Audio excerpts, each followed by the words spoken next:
So what I'm hearing is men are not feeling enough peace within themselves. And I actually don't feel like it's an us problem. I feel like you guys need to do something about it. Ladies and gentlemen, welcome back to the Ajay Patel Show. My name is Ajay Patel, and today we have a very special guest. What episode number this is, I don't know, because I don't know when I'm going to release this.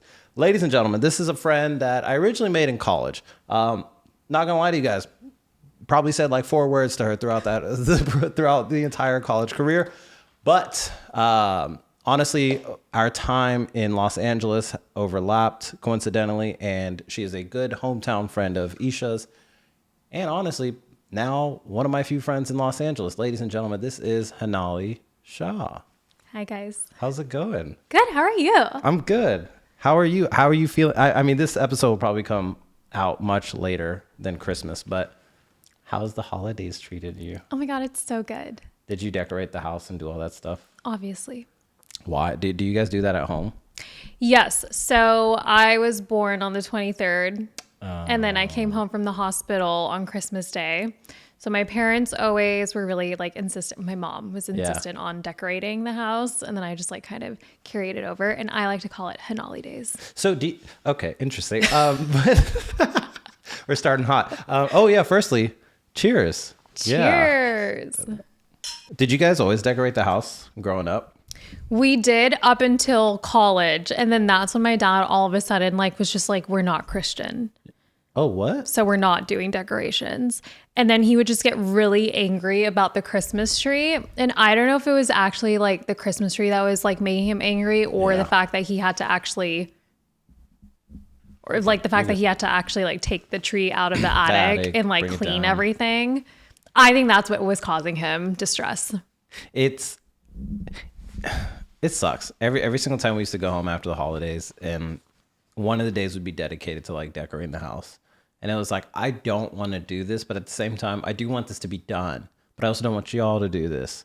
So the festivity though is like, I think I've talked about this before, where it's like we grew up Christmas heavy. Your family? Yeah. Oh my gosh, it was like the biggest holiday. We would do this and that. I think I got I got a car one time for Christmas. We were one of those families. Yeah, isn't that crazy? Dude, what? Yeah, Christmas was a big deal. Like Diwali was always kind of put in either second or third place. And now it feels strange because like I think my mom wants a greater emphasis on Diwali, and it's like, yo, we're 30 years too deep now. You know, like this is something you got to plant in us early. Isha's family is so much more Diwali heavy. Do you think that your parents are more Diwali heavy now just because like it's like more popular? It's not my parents. It's just my mom. And my mom's kind of like upset where it's like, you guys all care about Christmas this much. Why won't you care about Diwali like that? And it's like, it's like you trained me like this. You know, this is like, so my parents are always just saying stuff like about how like, oh, like if you do even like a little bit of like religious stuff when you're younger, then when you get older, you just like dedicate your life to it. And this is like literally, I can see it happening to my parents as well. Like my mom also loved celebrating every single holiday down to Easter. I would get Easter baskets. Now I'm like, it's like, you know, Christmas is a stretch because they don't even stay in like the US for Christmas anymore. They're in India. They're usually gone by Thanksgiving. This is the best time though. It is. Go. Yeah. And then do you go home for the holidays anymore? So what are you doing this Christmas? We're staying. Oh. Yeah. What are the sisters doing? So one of them will just be with her in-laws in Louisiana. And then the other one, she's going to stay in Houston because my parents are actually not going to India until January this year. So luckily, like she has like my parents there. Otherwise, she would have just gone to Louisiana and stayed with my sister. Do you have a preference? Oh, this isn't y'all's first Christmas together, right? No, we had last Christmas together too. We'll talk about the new mans in a little bit. Don't worry. We're gonna get all up into that. But first, today is a very special day, ladies and gentlemen. This is a day that I didn't even actually know. Now you guys know how big of a Taylor Swift fan I am. It's not big, but I am appreciative of the greatness. Now, give me a second while I adjust this mic because I don't want it to keep falling. Today this is Taylor Swift's birthday. And Henali here is, as the streets call, Swiftie. Also in the news is she just ended her Eras tour, correct? Yes. Were you one of the people that watched the final days to see what the surprise songs were? I You know what ended up happening is that like I was keeping up with the Eras tour on like honestly, like I feel like I know the ins and outs of the Eras tour because of TikTok. And I feel like the last few days actually of the Eras tour was like Ankit, my fiance's birthday weekend. And so I actually did not get to see the details of like the surprise songs, but I did see snippets of it. And like I did see like Gracie Abrams like had like a letter that she wrote for Taylor Swift and all that. And I did see like the closing part where she like hugged all like her backup dancers and all of that. And yeah, it was really special. Do you think she's actually that nice? Like, do you think she actually leaves the stage and she like genuinely like loves the background is, or is she like, you know, an Ellen DeGeneres where she's like, you know, so happy on camera, so pretty, so, you know, like nice. And then backstage, she's just a bitch. No, I actually think she's genuinely like nice. And the reason why I say that though is because she's also like, she's quirky. Like her personality is not like, you know, when you can see people in like interviews and you're just like, this just does not even like, okay. Who? Like Kim, or you hear Kim Kardashian. Oh, okay. Kim K, right? Like you see her in an interview, right? Oh, the interview. In any interview, right? I didn't know or we like were talking about the movie. No. Oh my God. Yeah, no. So you like literally see her in any interview and you're like, oh, like this, you. Oh, okay. Now we're in it. Now we're okay. But then I see what you're saying though. Yeah. Like I feel like Taylor Swift is so quirky. Like if you're bringing like in her little roller cart thing when she's like driving from one end of the stage to the other, she has like pictures of her cats. Like she's nice. Yeah. I do believe it, you know, but then sometimes you hear about like the like Lizzo fat shaming her background dancers. And it's like, do we have no idea what happens back there? But I feel like now with social media, everyone's posting everything. No one's ever said anything negative about Taylor Swift. She literally paused a couple of months of the Eras tour, right? Like to allow one of her main guitarists to be there for his wife's pregnancy, like to give him like basically paternity leave because this guitarist has been with her since she was like 16 and starting out. And I don't know if that's like rumored or if it's actually true, but I like saw it and read an article about it. And it's like, I do believe that she's like thoughtful. Genuine. She tries. I'm not saying she's perfect, but I feel like she's at least putting in the effort to be a good person. I don't know. Did you get to go to any of the actual concerts? No. Damn. So you're not a fan? Dude, you're not a fan? I thought I had a fan on this show today. What is this? What? Okay, you know what's so funny is I feel like since the day that the tickets were released, up until the end of the Eras tour, my life has changed like 180. Like when the tickets went on sale, I was living in Houston. Mm-hmm. I was with my sister and brother-in-law. Yeah. Didn't know what I was doing. Okay. Eras tour has that long ago? Yeah. And Eras tour has ended. I am now engaged, living in LA, planning my wedding, sitting here on a podcast with you. What was it? 367? I forgot the number. Consecutive days of not touring, but just like how long the tour lasted. Yeah. From start to finish. Yeah. So the thing I wanted to dive into was, obviously, the Swifties are out there. Yeah. You know, and it has become the strongest fandom crew that I've seen in recent years. This year, I've seen like the wave of Kendrick Lamar people. Obviously, before that, the Drake people. Mm-hmm. Before that, Kanye. I've never really kept up with a lot of the pop star following. You know, like Taylor Swift, though. Why do you feel like it works? So many people gravitate towards her. Is it because of the breakup songs? Is it because of just her genuine personality? Like why do people like her? Why is this formula working? Well, I think you have to separate that into two parts. First part is when it comes to the tour, most artists are not going through 10 years of music on their tour. They'll maybe play one or, a couple of songs. Like a couple of their like greatest hits, right? Mm-hmm. But they're not diving into all of those songs. Taylor Swift did. And I think that that's like a big deal because you're not just going to a concert for one album. You're going to a concert for so many albums. But then she takes it a step further and they're all kind of connected. Cause like, I don't know if you know about like the backdrop, but that's like, I mean, I won't go into detail, but like you can if you want. I'll just cut it out. No. But basically like she literally is like telling like her life story. Yeah. Then when it comes to her music, and I actually was thinking about this today, how to like explain it in the best way.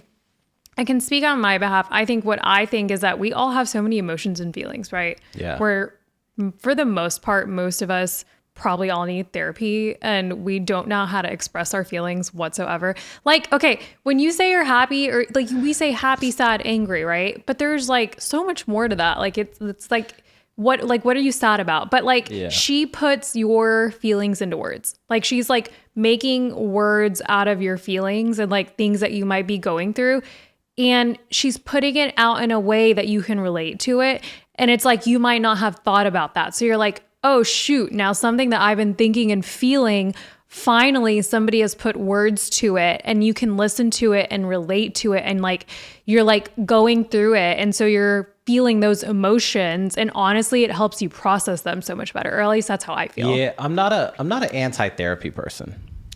I'm not an anti-therapy person. So all the listeners know I'm not anti-therapy, but that's how you really feel. But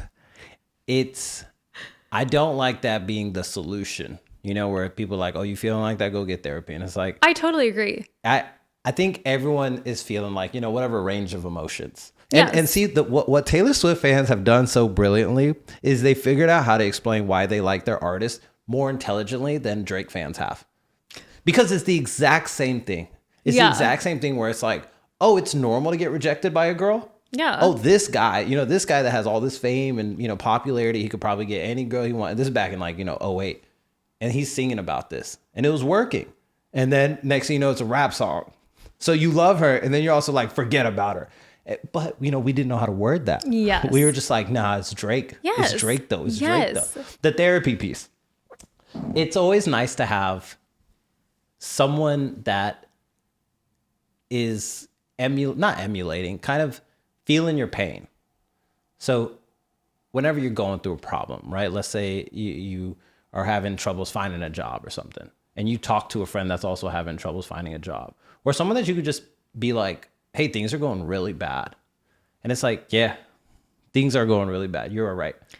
I don't always need that hug, you know? I just need someone to like take all this, just please receive all this anger and tell me that you also feel something similar.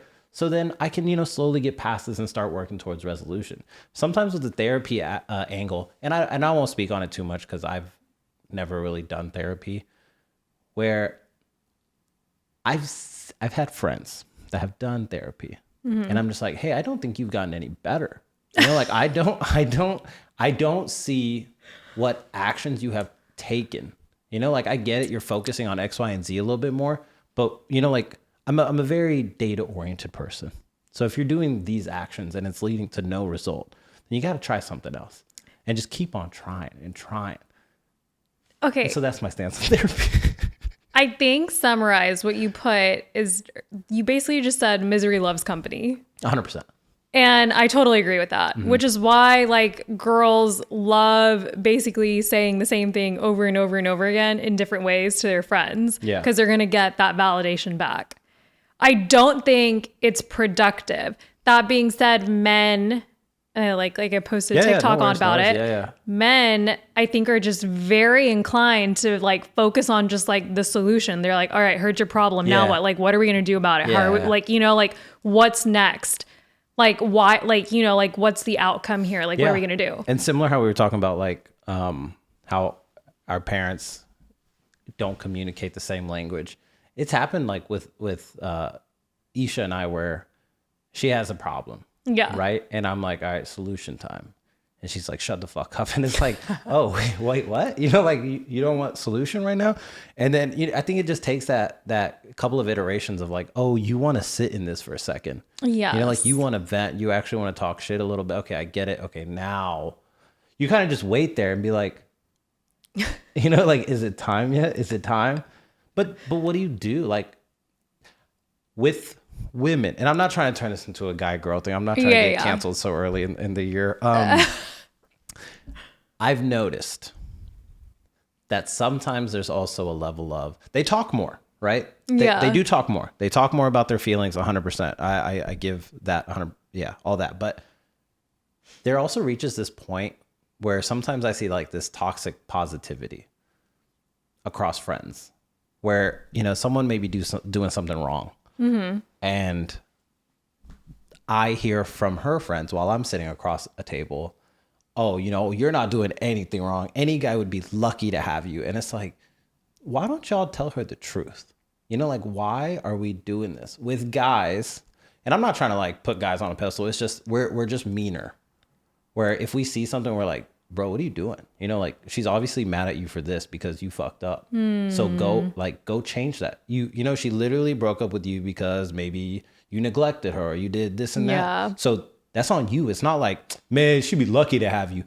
Guys know, like, bro, she is definitely more attractive than you. Like, you know, she gets the right of way in any situation. Yeah. Where sometimes I feel like around different girl groups, and sitting at the table, what am I supposed to do? I can't be like, well, actually, you know. You're not wrong. I actually really do agree with you. A lot of girls, I don't think they're being toxic though. Like, I don't think it's like toxic positivity when they're doing that. What I think that they're trying to do is be like a hype girl and try to like cheer you up, right? Like, I think what they're trying to do is like I think just naturally a girl, like our instinct is we just want to make you feel better, right? Comfort. Like you're focusing on a solution. We're focusing on the emotions, right?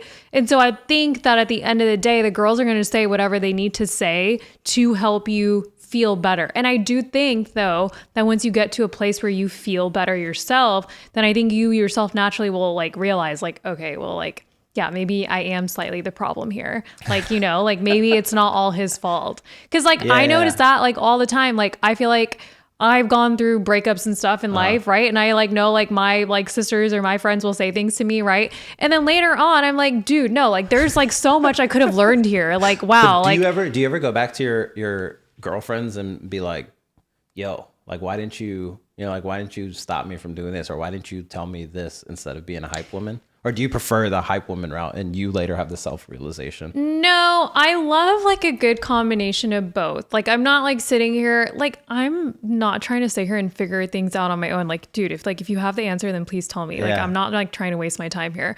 But I will say like my best friends, like there are people that are really honest with me. Like, you know, like I have a couple of people around me that I know will be honest with me about things.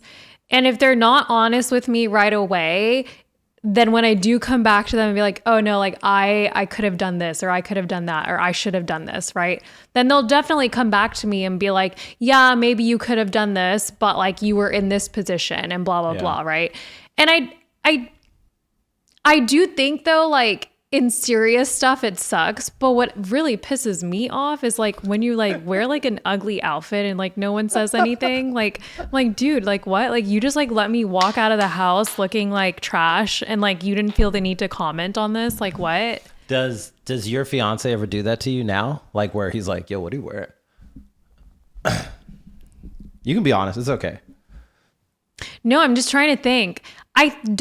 No, he'll be honest with me. Yeah. He's actually like, I don't want to say brutal, like I'm not saying brutally in like a bad way, but he's really honest with me. Yeah. Like if I put something on, then I'll be like, okay, you know, but you can just tell like he's not saying yes, no, but he's just like, oh, this is the choice that you wanted to make today, you know? But then afterwards, I'm like, no, like, I don't think that this is the right one for me or whatever. And then I'll be like, yeah, like, he's like, I don't think that you should wear this. I think you should wear something else instead. Yeah, if he's not honest with me, because he knows if he's not honest with me and I go out and someone else says something, yeah, you're like, why didn't you tell me? Yeah.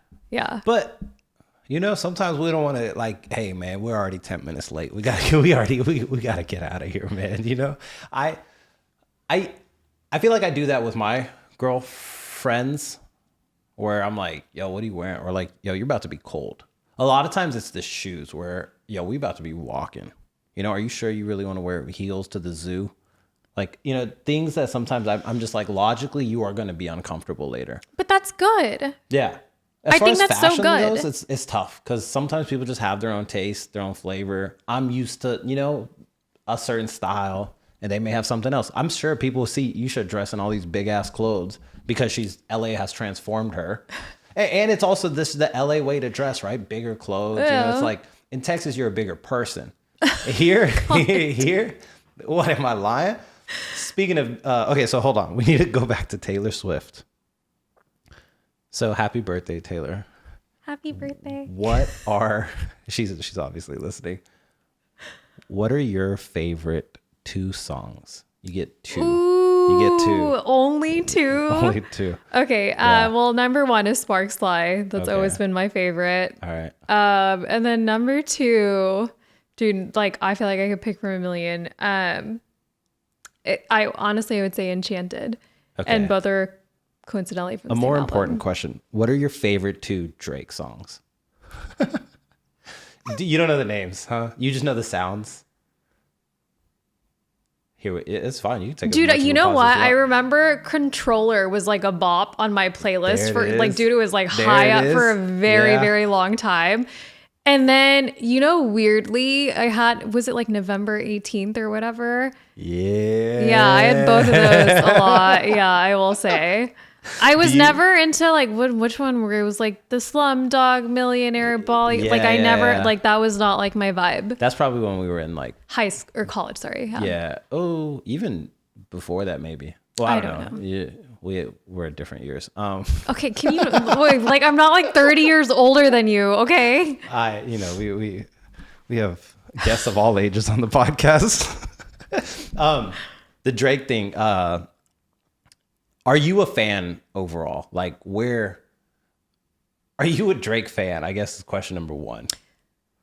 I mean, I am like I like his music, Yeah. like, but I won't like I'm not gonna like listen to his album from start to finish. Yeah. I'll listen to Like if it's on. like a top 40 situation, like if it's like a bop with a beat. Or if you're out or something like yes. that. Yeah.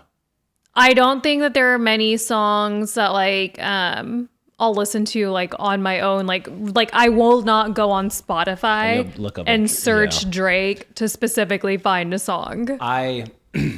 I used to be of the camp that Drake was bigger than Taylor Swift, you know? And then my brother-in-law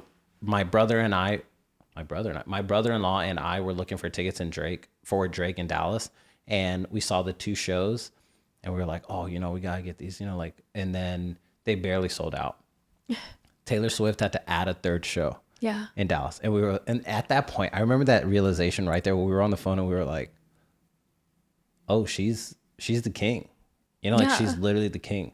In your lifetime, do you think you'll see anyone take that crown?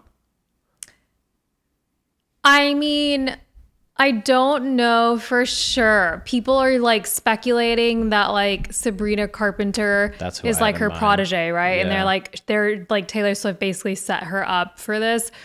But I actually don't think that that's the case because Sabrina Carpenter is not necessarily singing a lot about relatable things, right? What makes Taylor Swift appealing is the poetry and like being relatable, right? Sabrina Carpenter, the music is good. Don't get me wrong. Mm-hmm. Like it's great, but it gives me Britney. Oh, that's interesting. Like Britney was good. Britney had pop music. She was like a pop princess. She was the king. Yeah. She was great. Like I loved her, but it's not like I was listening to Britney and in my feels. Yeah, but you were also like 9 years old. You didn't have much feels back then. You know, you were just like, "Oh, how do I download Britney Spears and 50 Cent off of LimeWire?" It's a different time. I feel like, you know, there's probably some Britney heads out there. But with social media and like, you know, you're able to watch the Eras tour on demand if you want to. And it's like, that never existed for those artists. Going to the Sabrina thing, I've been seeing her a lot. And like the fact that she comes up with these ice cream flavors and they sell out, and it's like, who is this? Like how is she doing this? She has like a Christmas thing on Netflix right now that's popping. But like the Christmas album came out like a couple of years ago, so it's not even new. She's literally just now getting to monetize off of it. Is she just big because of, probably not just because, right? She probably could have gotten to success in a different road, but like, is she a TikTok person? Well, what do you mean when you say TikTok Like, did she get big person? off of TikTok? Like, people mainly discovered her songs off of like small snippets. I think what really like kicked off her career from the beginning is like the issues that she had with Olivia Rodrigo and like the Oh, ex-boyfriend. I didn't know about That's like what put her in the news initially. drama. Yeah. And then I think like it was like the nonsense like outro that like she had for Taylor, like at the Taylor Swift concert, because she was like the opening person, right? Yeah. Then like that outro, it like every concert she would change it based on where she was. And everyone started to then record those, and like it became like a thing where everyone on TikTok was like, "Well, what's going to be the outro like this time? Well, like what is she Yeah. going to say, right?" And like that's like how it became like she became like popular, right? Because she already had like an album out. She already had like the Christmas too. It's just like then like she became popular, and then people started to like listen to all of these other things. Yeah, and it was literally that's all it was. I don't think she'll get there. What we're seeing right now is nuts. It's actually insane. Like this many people tuned in to watching the Eras tour, people listening from parking lots, people streaming the concert, you know, like through a third party. And it's like, we care this much, you know, like I thought I was a fan of some artists. Y'all are fans. I'm not saying you in particular, but like Isha's sister, for example, Balika, she's a fan. I mean, you're probably a fan too, but you just probably just take less spend less time consuming her stuff, I guess to say. No, Maybe actually, I consume it way too much, to be honest with you. But I think my take is that, like, again, like, I just feel like you just want somebody that can relate to you. Yeah. And her music, she has so many songs. You're going to find one you relate to. Like, I can tell you if there is a certain mood that I am in, there is always a specific Taylor Swift song that is associated with it. If I'm pissed off at Unkit, I'm listening to You're Not Sorry, all right? Here we go. And we're listening to Marvin's Room by Drake. There you go. Okay, see? You know, and I mean, it's not like it's like actually like that deep Yeah. or serious or anything, but you know, I'm just like trying to be dramatic and I'm like, oh my God, you're not sorry. And it's like, it makes you know. sense. And you live in LA now. Yes. So, you know, it's like, you know, this is where drama comes to live. Have you felt like, okay, so all together, Taylor Swift, we salute you. We love you. Yeah. We mentioned you being an LA gal now, and Yeah. how, you know, when she originally released those tickets, you weren't even here. Mm-hmm. One, I guess, not how you ended up here. Let's not get into that. I saw, you know, we have dating app success later in the docket.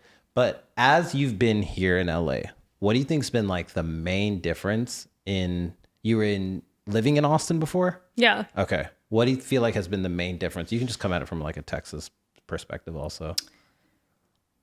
I think that, I mean, to be honest, like, is like driving, right? Like pockets. Like, I feel like you have like your pocket in LA and you stick to it because getting to another pocket is just like so hard. Yeah. I feel like I don't think I can just pick one. Like, I feel like it's like a lot of like little things, but like that's Yeah. like one, like you stick in your pocket, right? What else? Then B, like, I feel like there's so much more motivation here. Like people are hustling and doing things, and I feel like they are. And maybe I feel like that because you literally cannot go anywhere any time of day and it's empty. Everything is always packed. Everyone's always doing something. Like, what are you doing? Like, what are you possibly doing? Like, I literally can walk from my apartment to Barry's in like WeHo, and like I will see like at Let's least not like, say too much about where you live, but sorry. keep going. Yeah. I can walk from my like, I hear you. but I can Keep walk from going. my apartment to like any like workout class, right? Yeah. And I'll literally see girls like recording themselves. Yeah. Like everyone is like famous somehow. And then if they're not recording themselves, right, you go to the gym and you see all of these like men, they're like networking and having these conversations. Like there's this like one guy I have at the gym, and like he was just basically telling me that there's like a big college, and like one of his friends is like a volleyball coach at a Yeah. major university. And I'm just like, dude, like, and everyone's just hustling. They're just like, here, let me get you, you know, he was like, let me get you the contact information. Like you guys can like go and like meet him and That's stuff what like you're that. supposed to do here though, you know, like Yeah, but it's so great. Like I actually feel more inspired here. When I was in Texas, I feel like I was getting to a place where I was like, I'm content, I'm good, I'm doing great. Like I'll be Yeah. fine surviving here, you know? But I feel like I'm not surviving here, I'm thriving here. Like I literally feel like I'm actually the best version of myself here. all right, let's calm down. You've been drinking now. No, The best version of myself. This podcast isn't made for soft stuff. I mean, now and then, but no, I understand. I think if I never left Texas, it would be, I don't know what I would not have done. I think eventually I would have had a podcast, maybe done stand up and this and that, but I would have never done an extra gig. I would have never, put myself in some more uncomfortable situations where it's like, oh shit, like I never saw this growing up in Texas and then going to Austin, moving back to Dallas. And here, it almost also feels like so many people just move to move though. Like people are just in these circles and they want to get you caught in their circle. And it's like, I see that you're not going anywhere. Like you've done, you've been a background actor on this show for 10 years. I once met a dude. It was for some show. I forget the name, but he was like, yeah, I was here in season 1. And I was like, bro, this is season 5. You're still playing a background cop with no lines? Like how, and this guy's like probably 50 years old. Attractive dude. But I was just like, how, how is this your life? Like, if you genuinely enjoy being a background, which I don't understand how, because you're, like they just treat you like not, you show up, they just sit down. All right, we need you, come. All right, go back. I don't understand how, unless you're like truly, truly passionate about that, you can stick to a craft for that long. Dude, I have the best analogy here. LA is the weed out class. The weed out class. Like when you're majoring in college, there's always that one class your freshman year where it's like, dang, that was a big I think that it's was, like, yeah. Okay, when you're like, I know like for business majors, right? Accounting was the weed out. Like if you were going to major in accounting and you took accounting 101 or whatever it was called. 311. I remember that. Yes. Yeah. Look, that's how to see. Burned to my skull. It's burned for all of us, right? Like you either made it or you did it. Yeah. And it literally, LA is that place. Like either you get caught in the hustle, either you really are dedicated to trying to find a way to make it work, even if it might not, but you're dedicated to do it. Or you realize like, hey, like I genuinely can't do this. Like this is not like I can give and give and give, but I'm not getting anything in return and I just can't do it anymore. Yeah. It's the weed out class. I think the mistake that myself and I see a lot of other people make is like, you try to do it alone. You try to, like, oh, I'm going to get all my social. I'm going to do this. I'm also going to, and it's like, you will fail. You will genuinely fail unless you're doing whatever art form you want to do. And you're like, posting on social media about it, or, you have a group of friends that are always coming out to help you and this and that. You will fail. And I was telling Isha where it's like, this won't work unless it's like a crew of people. And I showed her that infamous PayPal mob. I don't know if you've ever heard of this, but there was like, I don't know whether it was a college fraternity, whatever it was. There's this PayPal crew of like this picture of like 9 dudes. One of them ended up being the CEO of PayPal. One of them ended up being the CEO of like Visa or MasterCard or something. And all these companies. And then Elon Musk is also in that picture. And it's like, see, like the mob moves in a certain direction. And if you have that energy around you, you will emulate it. Like, have you heard that whole like birds of a feather flock together? Yeah. Like if you are hanging out with 5 losers, guess what you are? Yeah. No, I agree with you. And like, I think that like the thing is like, I see Ankit hustling, right? Yeah. Like I see him doing what he does and I see him not only good at it, but I see him putting in the effort and how he puts in the effort, right? Yeah. And like, granted, like entirely different career path and, you know, choice because obviously accounting 311 PTSD, all of us, but like you like that I find very inspiring to see, and I think it helps me because then like like it's one of those things where he like knows somebody that has done something else and like like I'm getting these like real life examples.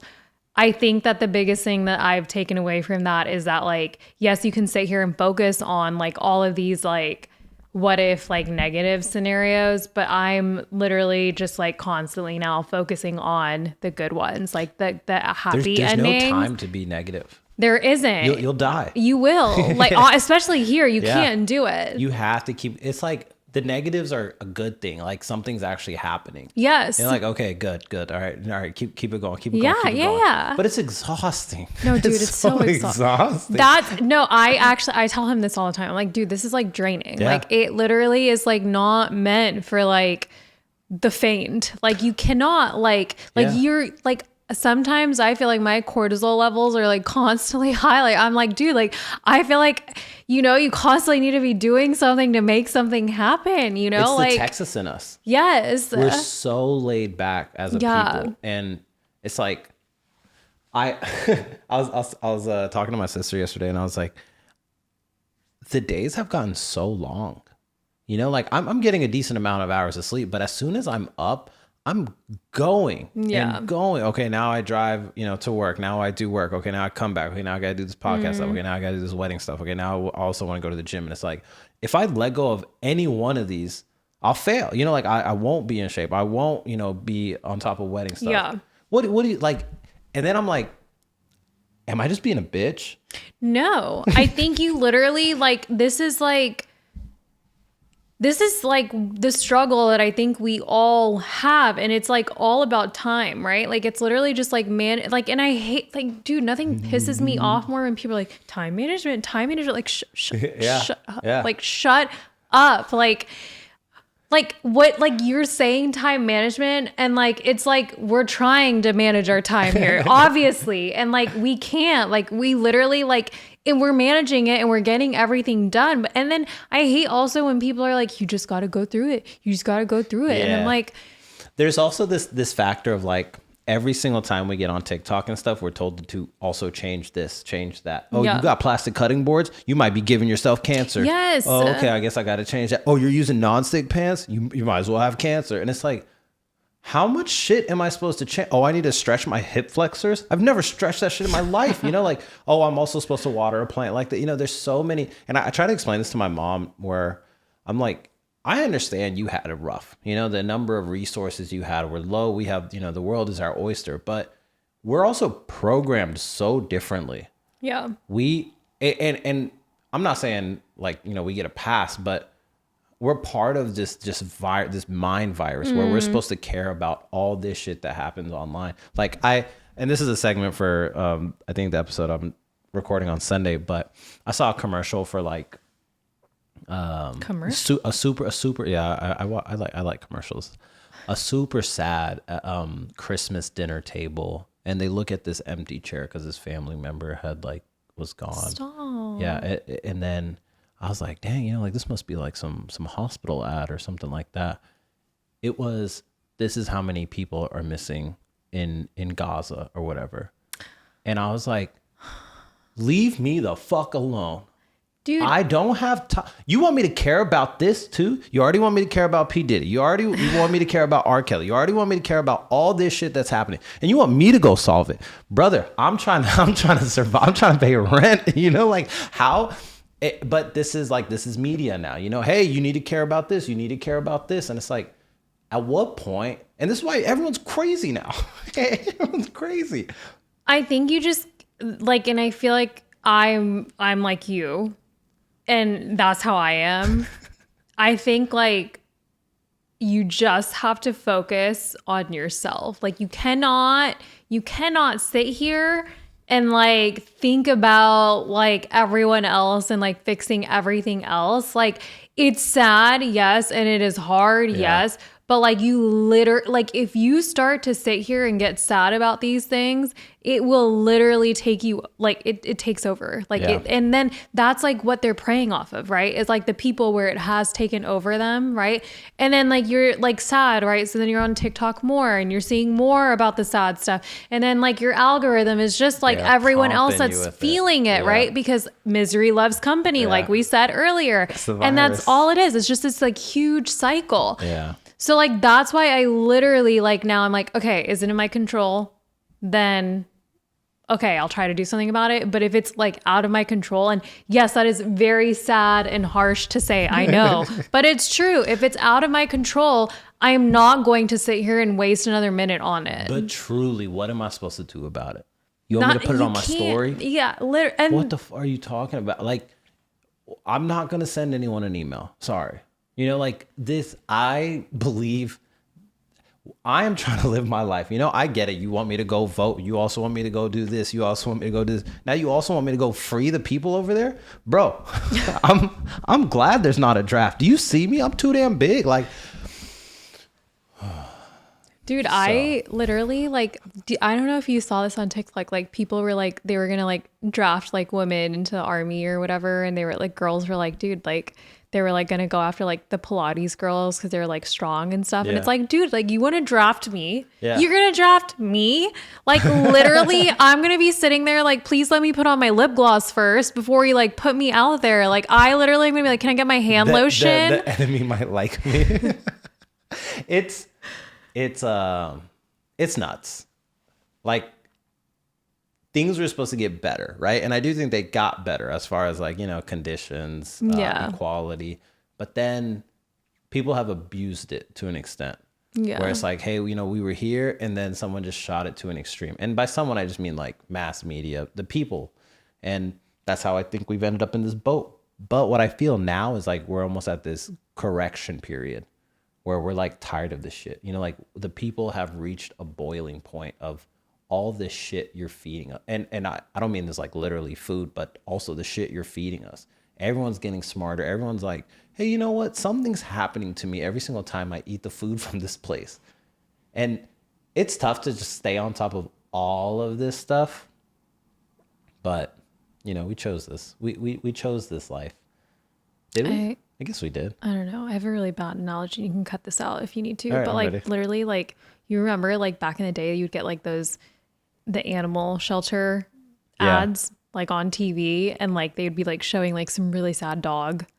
And then you'd be like $1 a day will like take care of like the dogs or like the polar bears or whatever. Yeah. That's what this is giving now, unfortunately. And it's so sad because like, obviously this is like a real, like these are real people's lives, right? Like, you know, I love animals. So like for me, that's also like really important, but like that's literally what these ads now and like these stories are giving me. It's just giving like back in the day in the 90s, you would see those like ASPCA or whatever, like at like commercials on TV. That's what it is. I work at a toy company and there's this like campaign going on that if you take a picture of a certain thing and you post it with a certain hashtag, a toy set is donated to a child in need. And I'm like, hey, how about we give them some water and food instead? You know, like it's the antics, it's the theater of all this stuff that we weren't even supposed to go down this. So in LA, you know, the one thing I've noticed as a difference of people is, I'm trying not to come off as homosexual about this, but people here are so attractive. People here are so attractive. And if you go like towards the beach and stuff, everyone's in shape. Maybe not everyone, right? But compared to Texas, where if you go to a local restaurant, okay, maybe I'm comparing suburbs to city, and that's where I'm like, my data's skewed a little bit. No, please don't take my facial expressions as anything. No, I'm just saying. I'm just saying, like, because I'm putting it in my mind where more often than not, when we go to a restaurant here, it's like in the city, quote unquote, versus over there, it's like it might be in the, you know, a suburb. I was about to say the city I live in. So you see larger people. Yeah. Versus if you were to be here and you go to like Orange County, maybe you'll see the big people. The big people are everywhere. They're at Disneyland. They're at, you know, Universal. They're at these places. They're here. It's just like where. Anyway, so people here are more attractive. They are. Has it done something to you mentally? Like you were mentioning all the people in the streets and in the gym where you're like, oh shit, I need to stay on top of my stuff. You know what I like? And I actually have talked to Isha about this. Like, I did not realize how common lip filler was here until I went back to Texas for a couple of days for work. Mm-hmm. And it had been like a while that I'd been here, but like I had literally like been out and about over there. And I was just like, dude, like everyone here has their lips done. Everyone. Like it blows my mind. Like, and I actually don't think like facially Yeah. it's actually that attractive here. I think that when they have their makeup on and everything, or even like the guys, like if they have like they're dressed up and stuff, Yeah. it looks great. But when you catch them on an off day, like just like a casual Yeah. Tuesday at like 11 a.m. grabbing their coffee, I don't think it's that attractive at all. Like I actually think it looks so weird to me. But I will say yes, like they all like physically shape wise. Yeah. Everyone here is fit. Every single person that it like blows my mind. I'm the weakest person. I'm the weakest person in every workout class I go to consistently. Do you feel like where were you at on the scale in Houston or Austin?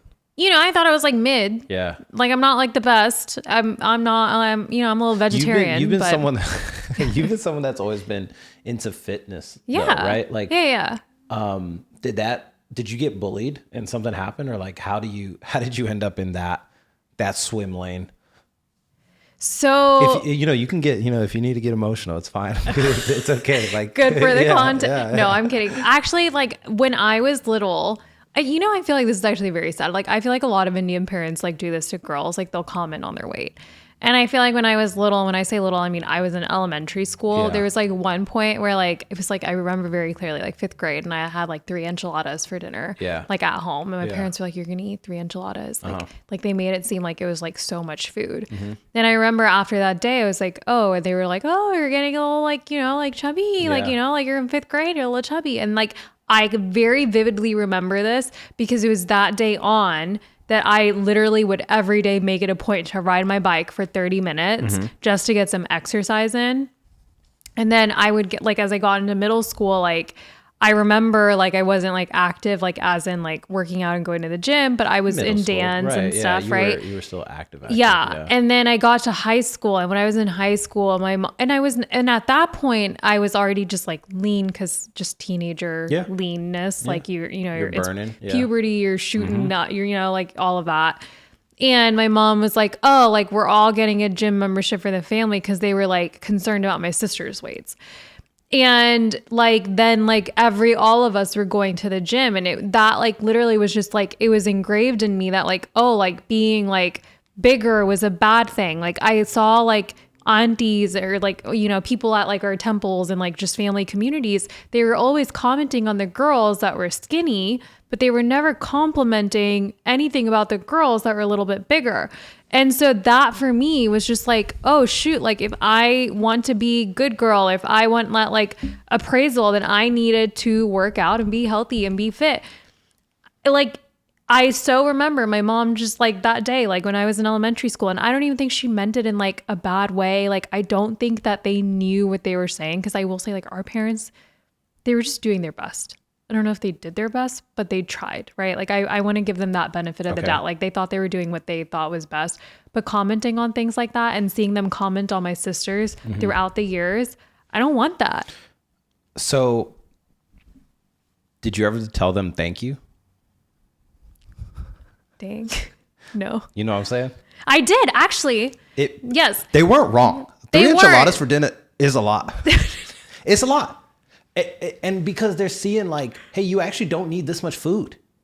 You don't actually need this much food. And you do it today, you're going to do it tomorrow. You do it tomorrow, you're going to do it the day after that. And it's become a habit. The thing is I'm so thankful for it now, right? Yeah. But now they actually are mad. They're like, that you're what, so skinny? Yes. They're always like, I can't, dude.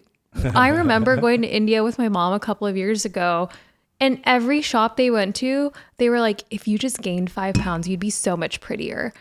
Yeah. The shop or the parents? The shop. Oh. And then my parents, my mom and my dad would say the same thing. Like my parents have been saying this for years. My dad will still say this. My dad will be like, you would just look so much better if you gained weight. And my whole family still to this day will say this to me. Like it's actually a family thing. Like I guarantee you, like at my wedding, whenever we like are able to have a date, like literally you will see people and they're going to be like, I'm going to say it. I'm going to say it. They will. And be like, hey, that dress is nice, but. Yeah. And like people still comment on my weight. Like it literally is like the craziest thing to me. Like I remember being in high school, my teachers, they'd be like, did you eat lunch today? Like, are you okay? Yeah. And I'm like, And those were the big girls. Those are like the Route yes. 44 girls. Yeah. Those, see, like I get it, right? Our parents were bullies to an extent, but at the same time, it works. Like I'd rather you do that to me than wherever I might have ended up. Like you ended up riding your bike more. You ended up becoming more active. I get it, right? The comments are a little like daunting, but even my sister and I, anytime we would come home and we got a little pudgy, my mom would be like, yo, or my dad would literally be like, yo, and they would say something, and it's like, I know you do love me, and you're right. Like I saw myself in the mirror. I just didn't need this comment from you, but maybe I did. So sometimes like the balance of like bullying and like, hey, it worked out. The gaining 5 pounds piece is tough because it's like, yo, like I'm in shape. Like I can climb stairs. I can do, high cardio activity. I can do all this stuff. But they got to comment something. They can't just say, oh, you look great. That'd be so boring. No, but like I think that there's just like, they should have gone about it in like a healthier way. How can you be healthier about it? How can you be nicer about it? I think I actually really just cared about it mainly because like I think like a lot of like Indian kids in general, you want to hear your parents say good job, like you're doing great, like you want that like you want them to praise you like that. And I think that that's like what it started out for me in terms of like seeking, like I was just like wanting them to be like, oh, you're doing great, like good job, like whatever. But look how successful you are because they didn't.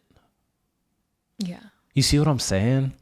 I'm honestly like, I'm actually very thankful. Like I know like a lot of times like I complain about my parents. No. Like, but I hear you. But like, and I don't mean this pointed at you, right? I just mean like a general term of how our generation likes to be like, my mom was always, like they never said I love you. They never did this. And it's like, hey, you ended up pretty good. Like they did love you. They just didn't do it in the Hallmark way that you expected and saw it on the, TV and movies. And I don't mean that directed towards you. I just mean like the masses. I think that our parents were literally doing the absolute very best that they could. Like, I think that they were giving it their all. Like, I think they were giving 300%, like I think that they were doing anything and everything to make sure that you were set up for success in all aspects of life. And that was while dealing with their parents. Yeah. Isn't that the crazy part? Yeah. Because I mean, listen, like the weight was one thing, but like grandparents for me, it was skin tone, right? And shoe size. Oh, yeah. You're good. You can just turn it towards you since I see you're like, yeah. Oh my God. Yeah. You're good. Okay, cool. But your audio level. So, because like right now my mom will complain about her mom that lives in the house. And I'm just like, I don't know what to do. Like unless we ship her somewhere, no one else is going to take her. She doesn't have like the means to just be solo. So I get it. She's making your life miserable, but what am I supposed to do? Like, I don't like, I wish I had the financial means to just be like, all right, here's, like this is where you're going to be now. But what do you do? Yeah. And I don't want you around this crazy energy so much because you're going to end up crazy. I do think though that like it's bad for our parents, but it's so good for the grandkids. And I say that because it teaches them so like the grandparents like do teach them so much about like culture and life and give them so much like love and stuff that I feel like parents aren't always available to give to the kids. So like, I mean, you're yeah. saying that one. Okay. Yeah. Yeah. Okay. So like, for example, I thought like you were one more generation up. And I was like, I don't know. no, like your, Like for a example, so for great-grandparent. example, like your mom's mom, Yeah, right? Like yeah. staying with, right. And then I'm sure they get to see your sister's kids, right? Grandkids. Oh, okay. So my nephew's great grandparent. Oh, great grandparent. You see what I'm saying? Oh, yes. Oh, yeah, that's one generation. That's where the curve starts going down. Oh, yeah. I do that's a appreciate because like if it weren't for my mom, I don't think like my nephews would have so much like culture already baked into them. Where Yes. they know like, oh, you're doing arty, you're doing this. Oh, wait. Yeah, never mind. Yeah, the one away is like, hey, this is nice to have. this is this, we know we got away with something with this. It's crazy because I think that's my mom's mom and my dad's mom are the only two left in the equation out of 4. And it's like, this is a luck. This is lucky. Not a lot of people have this. No, mine are gone. You see what I'm saying?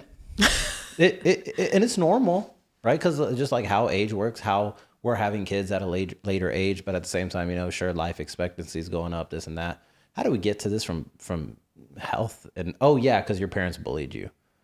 I don't think they bullied me. I think they literally, honestly, my mom is just a girl. Like, my mom is a girly girl. So my mom just says things the same way that I probably would to like my friends. Like, hey, like I remember I got my braces off, right? And literally, like, I was in 8th grade, and like 2 days later, my mom was like, hey, maybe you should whiten your teeth.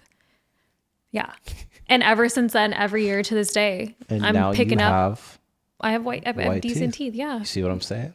I'm not mad at it, but No, like, no, I hear you, listen, I hear I'm you. like, dude, It's like, tough. it was like, I literally, my mom would look at pictures and she'd be like, hey, like, you need to go whiten your Yeah. teeth. Like, make sure you like take care of that. I used to fear my dad seeing like a bad grade on my report card. I even started hiding it towards like high school, where I got my first C in biology or something. You got a C in biology? Yeah, she was a bit crazy, and I was such a great student in high school, like GPA all around and all that stuff. But I do think it was because of that constant, just like person looking over me, being like, yo, like, how's it going? You're like always like checking in on me.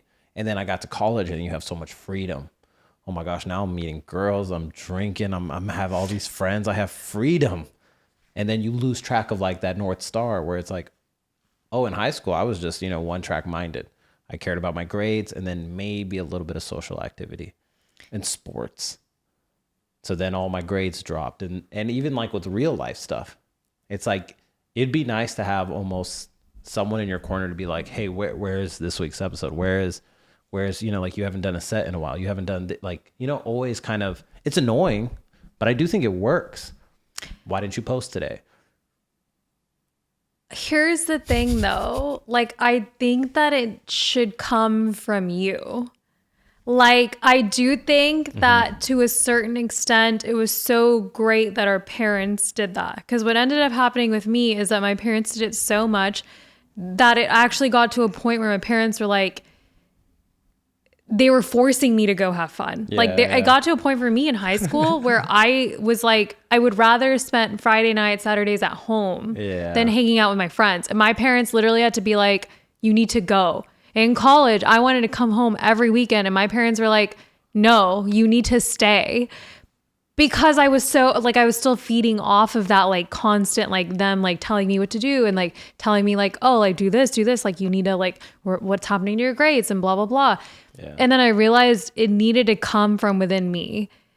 Like, I should not need anybody else to make me great. It should just be myself. Yeah, I hear you. I just feel like it would. It helps. Yeah. Welcome back to the show, ladies and gentlemen. So I've been drilling your ear for a while now, and I was going to ask you about like kind of some of the success using a dating app thing, but honestly, we'll leave that for a future episode.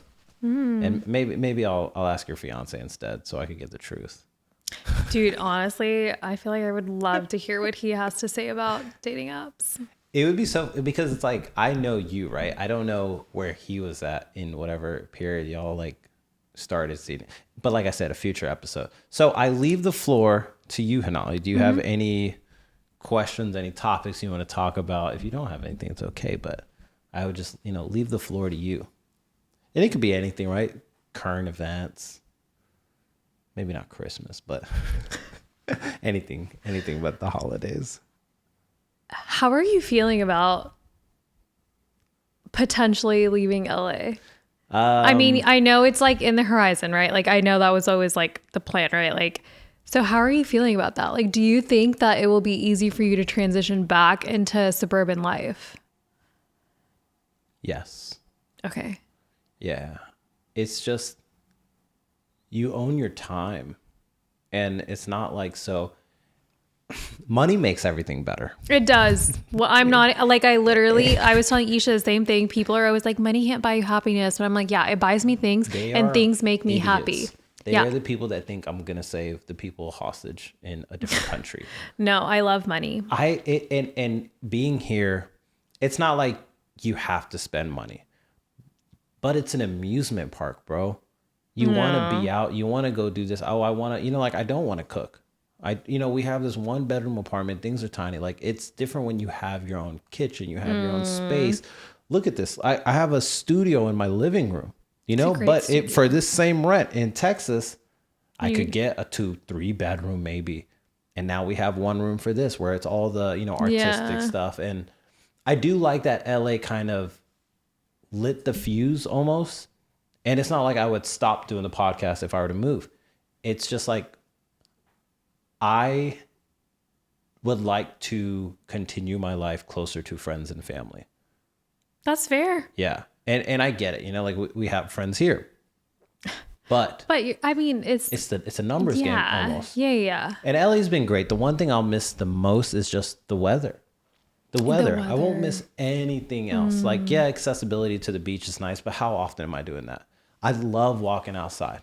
I was going to say something related to marijuana, but we don't want to promote that on the show right now. As of now, I am looking for a sponsorship. But, the things that come with LA life, traffic has been not great.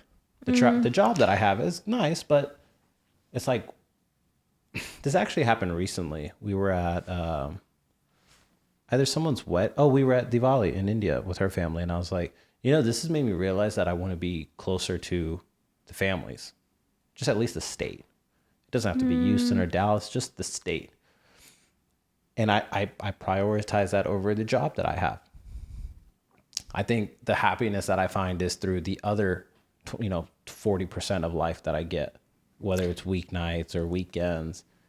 Well, when kids come up on the horizon and other friends are having kids.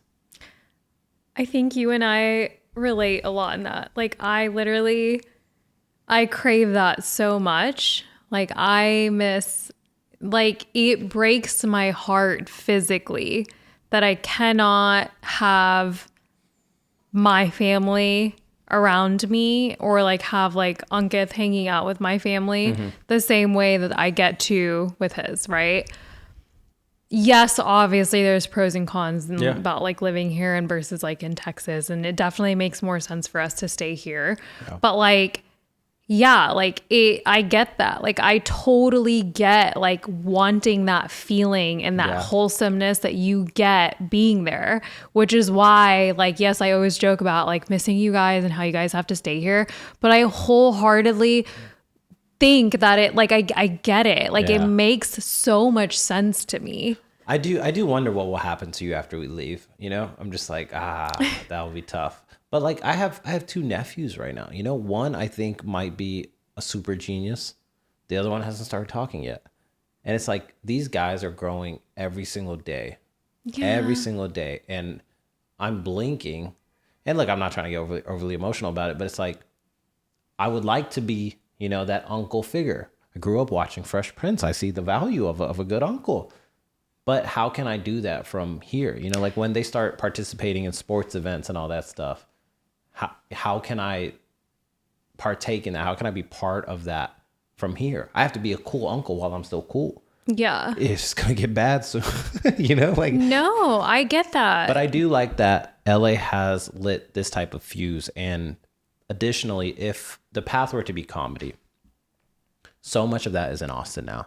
Yeah, there is. And everyone is leaving this city because of how poorly managed it is.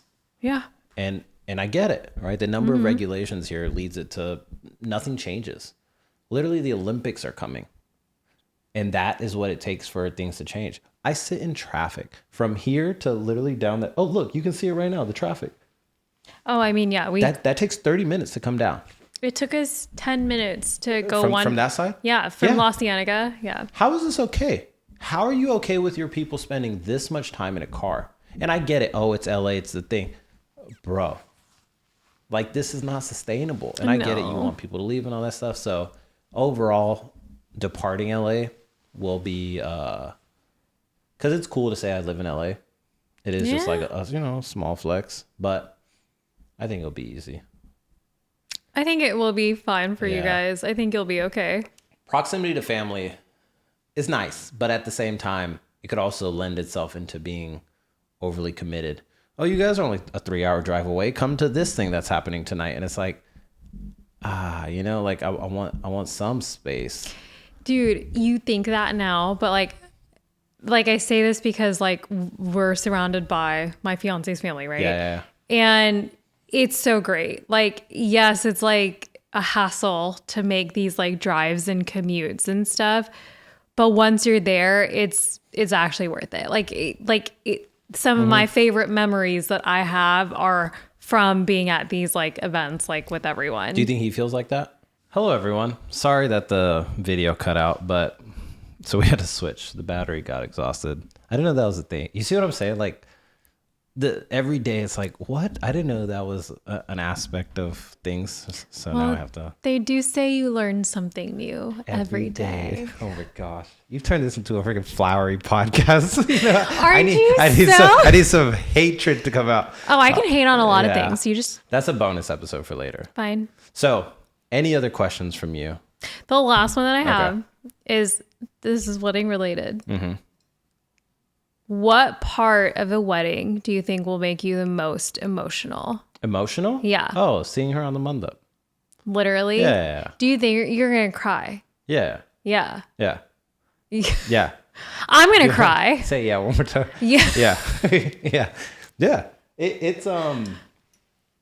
It's wild. It's like, oh shit, the first look thing. I was against, because it's like, nah, I want it to be pure. I don't want the wedding planner to be the only person that sees our first look. Fuck that.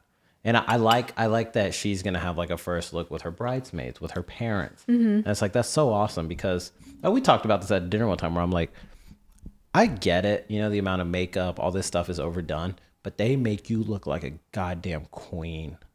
Like, they do. Royalty, bro. And this is the one time you will be at that tier of like just heavy jewelry, heavy makeup, like everything is done. We'll never be that pretty again. Never. And that's okay. That's what this is supposed to be, right? This is the theater of the wedding, like this is your peak. For a guy, we've looked better. We've looked much better. The reception is where the guy's supposed to look good. Guys don't look good with like, like the safas and all that stuff. You're gonna wear one? I have to. I hate it, but I have to. Do you have to? Yeah, I have to. It's not, that's one of the battles where I'm like, nah, I'm not fighting that one. So overall, I think, the mandap piece will be where it's at. I'm asking because I remember I was talking to Isha about this as well, and I'm still debating as to whether or not I myself want to do a first look. And I just don't know which route to go. Ankit has left it up to me, so. Yeah, I don't like it. Well, my issue with the first look is you also have to allot so much more extra, like your whole timeline then is centered around making sure you have the first look. And I mean, we can talk about this later, but anyways. It's about the build-up. It is. It's about the build-up. And I can either stand there and someone taps me on the shoulder and I turn around, or I'm sitting on this stage in front of 400 people and someone's holding up this veil in front of me. I hear people's reaction as she comes down the aisle. Stop. She sits down on the mandap. All the prayers are happening. I'm literally going to start crying. And then they drop the veil. Like that is where it's at. Dude, I'm going to bawl. Yeah. I'm literally going to bawl. My brother-in-law started crying, and I was like, yeah, I get it. Yeah. Did they do a first look? No. No, I don't think so. No. Stop. That's I started crying before I had to carry that heavy ass thing. I don't know what she's doing for entrance wise, but anyways, it was just I get it, bro. If you truly feel that emotional about it, I don't know if I've cried at any of my dudes getting married. That is a great question. Do guys cry? Yeah. Not really. We do feel something, we do feel damn, bro, But we'll like say it to them like in the suite before where we see them dressed up. And then, you get into the bar, then you have to put on this show. Damn, bro. Sometimes we reflect on the good times, and we'll be like, yo, you remember that one ugly ass girl you were with? And like we reflect on the good thing, like where it's like, you made it. You made it out of all the rubble to this day right here. You were miserable for the, past 6 months. You were told you were doing nothing correct and, you were drowning all this stuff, but you made it. We try to kind of just like be like that hype woman, as you mentioned earlier. I feel like, okay, yeah. I honestly, I know I'm going to cry, but. So, yeah. Anyways, that is my, what was the original question? Like what like what part of it, like would you be emotional for? And then my follow-up question was, do you think you'll be like crying when she comes down? I think that's number one. Cause all the, what's it called? Like I keep saying theater, but you know what I mean? Like the sound effects, the prayers, the eyes on you. I think that's what leads to that moment. Do the prayers sound so intense? I feel like it does. They're intense. We're doing what's it called? A Vidai? Yeah. Where you walk out and they play that sad music. Yeah. Yeah, we're doing that. I mean, you have to. You don't have to. People have transformed it into this like party. People have transformed, like, like get in the car and they're like popping champagne and stuff. It's transformed. Dude, my parents would literally be like, "You're not getting married. I'm flipping it. I want to see a ball. I will literally. I'm gonna try to smile the whole time. I'm gonna be like, I thought about that where I was like, you literally can't smile during that because also it's so sad. Like, dude, you literally everyone's fucking crying. Well, you gotta add a little bit of humor to make it like a little lighthearted. I'm not gonna do anything. Okay, well maybe not like this is. But the thing has changed, but the feeling is the same, right? I'm not stealing her and taking her to my house and you will never see your daughter again. Because that's how it used to be. Like, oh, we just paid for this whole wedding just to get rid of her, and now we will never see our daughter again. I didn't know if I wanted a vidai. Like I told myself like, I don't want one. Yeah. Because I bawled so much during my sister's that I was just like, this is so awful. Mm-hmm. And I was a wreck during mine. Yeah, I was literally there's like photos of me like holding money envelopes, like holding that to cover my face, just like crying. And also I was like, dude, like also why are we taking pictures of me crying? Like that's another topic for another time. But like anyways, like it was so sad. And then I like remember like I like saw like my brother-in-law get married, right? Like in September. And I remember like I was so emotional seeing like her vidai. And I was just standing from a back. Like I wasn't even like there front and center. I was standing from a back. And I was just so emotional because like you just see what it means. Like, like and I think for me, it's like not about like what you feel like, like I know nothing. Like I'm like, I'm still my parents. So like, what it means for them. And as a daughter, that breaks your heart because you're like, they have seen you from like birth till now and they've considered you only their daughter. They've taken care of you like you are a queen. Yeah. And now they're basically saying, hey, you are still our queen, but we have to let you go. And it's they themselves are the ones that are letting you go. So you might not be letting your parents go, but they're letting you go. So you're thinking about it more from like what they're feeling. And that's like what like I cannot fathom that. I've never seen my dad cry.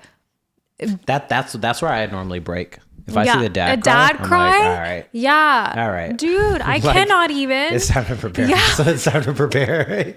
Yeah, it's tough. And I understand the meaning has changed, but I do like the little emotional send-off piece. And then you come to the reception and then people call you, oh, we actually didn't lose a daughter, we gained a son. And it's like, all right. Like, no, you didn't gain shit. Can we cut the theatrics? But I get it. This is all cookie cutter stuff to some extent, but it's glad that there's some emotion in it still. Any other questions from you? No, that was it. So, firstly, thank you for coming on the show. Absolutely. It is greatly appreciated, of course. Yeah. Cheers. Cheers. So, I'm in this camera now because that camera's dead. Ladies and gentlemen, don't forget to comment, like, subscribe. Follow Henali on TikTok. We actually didn't get too much into her social media presence that has had an uptick recently. Damn, we should have got into that. But that's okay. Nonetheless, comment, like, subscribe. Follow Henali on TikTok, and I will see you guys